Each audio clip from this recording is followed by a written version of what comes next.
নমস্কার বন্ধুরা, আমি চিত্রা। আমার হেসেলের আজকের কি রান্না দেখেই বুঝতে পারছেন এটা কি। এটা হচ্ছে ধোকা।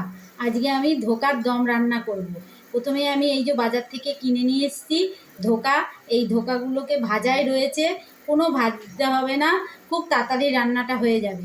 এই যে ধোকা, আর এখানে নিয়েছি আধখানা টমেটো, 3টে শুকনো লঙ্কা, 2টো কাঁচা লঙ্কা, 1 টেবিল চামচ জিরে, আর এই যে এইভাবে আলুটা কেটে নিয়েছি। এর মধ্যে একটু আদা দিলেও হয়, কিন্তু আমি আদা ছাড়াই করছি।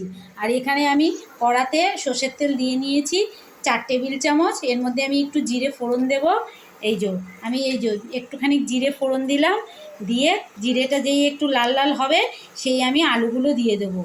দিয়ে আপনাদের তরকারিটা রেঁধে আমি দেখাচ্ছি। জিরেটা বেশ, তেলটা গরম হয়ে গেছে বলে, একটু কম গরম হয়েছে বলে এরকম গ্যাজা গ্যাজা হচ্ছে। তাহলে জিরেটা ভালো লাল লাল হোক, তারপরে আমি দেখাচ্ছি আপনাদের। জিরেটা লাল লাল হয়ে গেছে। আমি এবার এর মধ্যে সব আলুগুলো দিয়ে দিচ্ছি। এবার এর মধ্যে আমি একটুখানি নুনও দিয়ে দেবো। আলুর সাথে ভাজার সময় নুন দিলে আলুর মধ্যে ভালো নুন ঢোকে। সব আলুগুলো দেওয়া হয়ে গেছে। আমি এবার একটু নুন দিয়ে চাপা দিয়ে ভাজতে শুরু করব। আমি নুন দিয়ে দিয়েছি, দিয়ে আমি এবার ভাজতে শুরু করেছি। এবার এটাকে আমি ঢাকা দিয়ে দিয়ে ভাজবো, তাহলে আলুগুলো ভালো ভাজা হবে। আমি এর ওপর ঢাকাটা চাপিয়ে দিলাম। ঢাকাটা চাপিয়ে দিলাম। এবার ঢাকা দিয়ে দিয়ে আস্তে করে করে ভাজতে থাকি। ওটা ততক্ষণে ভাজা হোক, আর আমি এখানে এই বাটনাটাকে করে নিই। ভাজা হয়ে গেলে আমি বাটনা দিয়ে কষবো। দেখুন বন্ধুরা, আলুটা প্রায় ভাজা হয়ে গেছে। প্রায় ভাজা হয়ে গেছে আলুটা। আর এদিকে আমার মশলাটাও বাটা হয়ে গেছে। এবার আমি এর মধ্যে মশলাটাকে দিয়ে দেবো। দেখুন আলুটা লাল লালই হয়ে গেছে। আরেকটু হলে হতো। আমি তবু আরেকটু উল্টে উল্টে দিচ্ছি। এটা হয়ে গেছে। মশলাটা দিয়ে তারপরে আপনাদেরকে আমি দেখাচ্ছি। আমি মশলাটাকে এর মধ্যে দিয়ে দিলাম। এবার আমি এর মধ্যে 1 টেবিল চামচ নুন আর হাফ টেবিল চামচ হলুদ দেব, দিয়ে ভালো করে কষে নেব। আর দেব হাফ টেবিল চামচ চিনি। আমি এর মধ্যে দিচ্ছি হাফ টেবিল চামচ হলুদ আর 1 টেবিল চামচ নুন। 1 টেবিল চামচ নুন দিচ্ছি। এটা দিয়ে ভালো করে, আর দিয়েছি হাফ টেবিল চামচ চিনি। এটা দিয়ে ঢাকা দিয়ে দিয়ে ভালো করে কষে নিয়ে আপনাদেরকে দেখাচ্ছি। মশলা যত কষা যাবে, যত ভালো তেল ছাড়বে, তত তরকারির টেস্ট ভালো হবে। দেখুন মশলাটা ভালোভাবে কষানো হয়ে গেছে। কি সুন্দর তেল ছেড়ে দিয়েছে দেখুন। দেখুন সাইড দিয়ে দেখা যাচ্ছে ভালো তেল ছেড়ে দিয়েছে। এবার আমি এর মধ্যে ওই মিক্সির বাটি 1 বাটি জল দেব।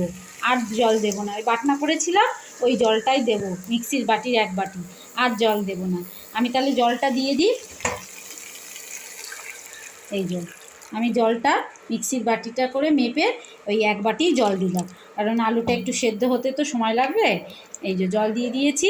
এবার ঢাকা দিয়ে দিই, দিয়ে তারপরে আপনাদেরকে দেখাচ্ছি।